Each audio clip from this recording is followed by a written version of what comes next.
श्री रघुनाथ. गोपनीयतेसाठी सगळी नावे बदललेली आहेत. वय वर्ष 67. हे मूळचे पुणे जिल्ह्यातील इंदापूर तालुक्यातील एका गावात राहणारे एक शांत आणि समाधानी व्यक्ती होते. त्यांच्या आयुष्याचा प्रवास शेतीतल्या मातीत रुजलेला होता. त्यांची पत्नी कांताबाई, वय वर्ष 65, यांनी त्यांच्यासोबत सुख दुःख वाटून घेत संसाराचा गाडा हाकत अनेक दशके घालवली होती. त्यांना 2 मुले होती. मोठा मुलगा दिनकर, वय 38, उच्च शिक्षित असल्याने नोकरीच्या निमित्ताने बारामती, पुणे येथे आपल्या पत्नी आणि मुलांसोबत स्थायिक झाला होता. त्याच्या आयुष्याचा मार्ग वेगळा होता, पण धाकटा जयराम शेतीशी आणि मातीशी जोडलेला होता. तो आजही आपल्या पत्नी प्रिया, मुलगी स्नेहा आणि मुलगा राज यांच्यासोबत त्याच गावात राहत होता. जयरामकडे वडिलोपार्जित शेतीसोबतच स्वतःचा ट्रॅक्टर होता. ऊसतोडणीच्या हंगामात त्याचे दिवस कामात आणि रात्री शांत झोपेत जात. शेतीतून आणि ट्रॅक्टरच्या कमाईतून मिळणाऱ्या पैशांवर त्याच्या कुटुंबाचे जीवन सुरळीत चालू होते. त्याने आपल्या कष्टाच्या पैशातून कुटुंबासोबत फिरण्यासाठी एक चकचकीत स्विफ्ट कार घेतली होती. शहरात राहणाऱ्या मित्रांना भेटायला तो अधूनमधून बारामती, अकलूज, इंदापूर, पुणे अशा ठिकाणी फेऱ्या मारत असे. बाहेरून पाहता जयरामचे आयुष्य एका शांत तळ्यातल्या पाण्यासारखे वाटत होते, पण आतून त्या तळ्यात वादळाची लक्षणे होती. त्याचे आणि प्रियाचे नाते कधी गोड तर कधी कडवट होत असे.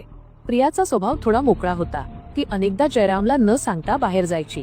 तिच्या या वागण्याने त्याच्या मनात संशयाचे बीज रुजले होते. यावरून त्यांच्यात होणारे वाद आता रोजच्या जगण्याचा भाग बनले होते. घरातील वडीलधारी मंडळी त्यांना समजावून थकून गेली होती, पण त्यांच्या शब्दांचा प्रभाव काही क्षणांपुरता मर्यादित होता. 28 जानेवारी 2025च्या त्या दिवसाची संध्याकाळ इतर दिवसांसारखीच होती. जयराम सकाळी 10 वाजता आपल्या ट्रॅक्टरसह अविनाश सूर्यवंशी यांच्या शेतात ऊसतोडणीसाठी गेला होता. दिवसभर राबून धूळ आणि घामात माखलेला तो रात्री 9:30च्या सुमारास थकून घरी परतला. त्याच्या डोक्यात दिवसभराच्या कामाचे हिशेब आणि उद्याच्या कामाचे नियोजन सुरू होते. पण घरात पाऊल ठेवताच त्याची पत्नी प्रियाने त्याच्यावर प्रश्नांची सरबत्ती सुरू केली. तू दिवसभर कुठे होतास? कामाचे पैसे कधी आणणार? माझे गहाण ठेवलेले सोने कधी सोडवून आणणार? तिच्या आवाजात आरोप आणि उपहास भरलेला होता. जयरामने शांतपणे तिला समजावण्याचा प्रयत्न केला. माझ्याकडे कामाचे पेमेंट आले की मी सोने सोडून आणतो. पण प्रिया काही ऐकण्याच्या मनस्थितीत नव्हती. तिच्या बोलण्यातून एक प्रकारचा तिरस्कार जाणवत होता. त्यांच्यातील बोलचाल पुन्हा वादात बदलली. जयरामच्या मनात कटुता वाढत गेली. त्यानंतर तो पुन्हा उसाच्या फडात गेला. ट्रॅक्टरचा ट्रेलर भरून झाल्यावर शेतात पाणी देण्याचे कामही होते. पहाटे 2:30 वाजता तो काम आटोपून घरी परतला तेव्हा प्रिया गाढ झोपली होती. जयरामही डोळे मिटून झोपी गेला, पण त्याच्या डोक्यात मात्र विचारांचे चक्र सुरू होते. त्याने ठरवले होते, आता हा रोजचा त्रास सहन करायचा नाही. या नात्याला कायमचा पूर्णविराम द्यायचा. दुसऱ्या दिवशी 29 जानेवारी 2025 रोजी सकाळी 6 वाजता तो उठला तेव्हा त्याला घराचा मुख्य दरवाजा उघडा दिसला. त्याने घरात पाहिले असता प्रिया कुठेच नव्हती. त्याच्या काळजाचा ठोका चुकला. त्याने तिच्यासाठी आजूबाजूला, शेजारी पाजारी आणि नातेवाईकांकडे शोध घेतला, पण तिचा कुठेच ठावठिकाणा लागला नाही. प्रिया घरात कोणालाही काहीही न सांगता निघून गेल्याचा निष्कर्ष काढून त्याने इंदापूर पोलीस स्टेशनमध्ये ती हरवल्याची तक्रार दाखल करण्याचा निर्णय घेतला.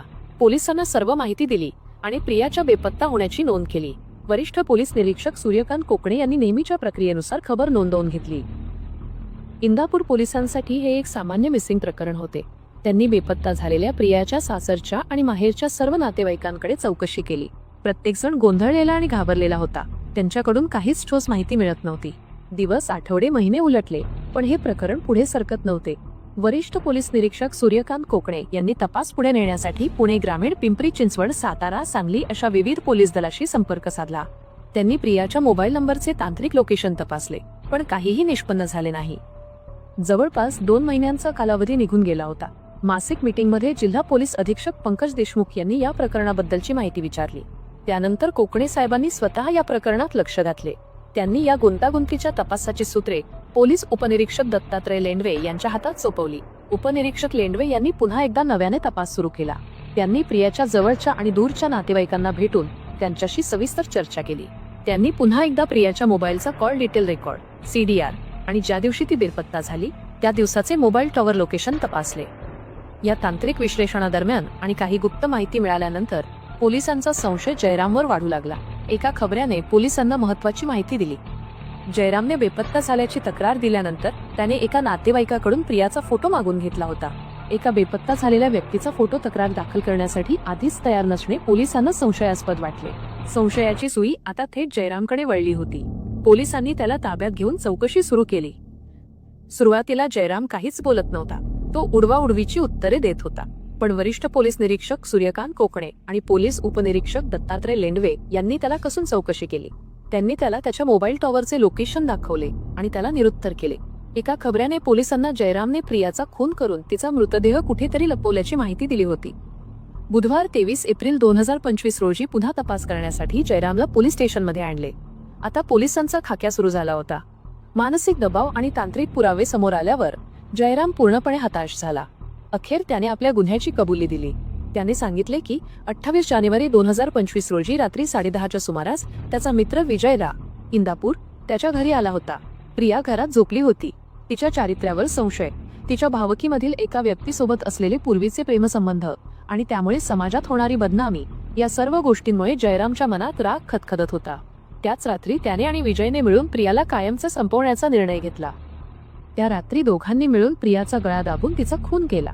त्यानंतर तिचा मृतदेह त्यांनी स्विफ्ट कारमध्ये टाकला. विजय सोबत त्यांनी रातोरात सुमारे 300 किलोमीटरचा प्रवास करून नाशिक जवळील नांदगाव तालुक्यातील घाटात गेले. तिथे एका निर्जन ठिकाणी कठड्यावरून त्यांनी मृतदेह खाली जंगलात फेकून दिला. जयराम ऊसतोडणी ट्रॅक्टरचा चालक असल्यामुळे त्याला त्या भागाची माहिती होती. खुनाच्या वेळी प्रियाने लाल रंगाची साडी घातली होती हे त्याने पोलिसांना सांगितले. या कबुलीमुळे पोलिसांनी तात्काळ जयराम आणि त्याचा मित्र विजय यांना अटक केली. या घटनेने हे सिद्ध केले की संशय आणि कौटुंबिक वाद किती गंभीर परिणाम घडवू शकतात. या कथेबद्दल तुमचे काय मत आहे आम्हाला कमेंटमध्ये नक्की कळवा. व्हिडिओला लाईक आणि अशाच माहितीपूर्ण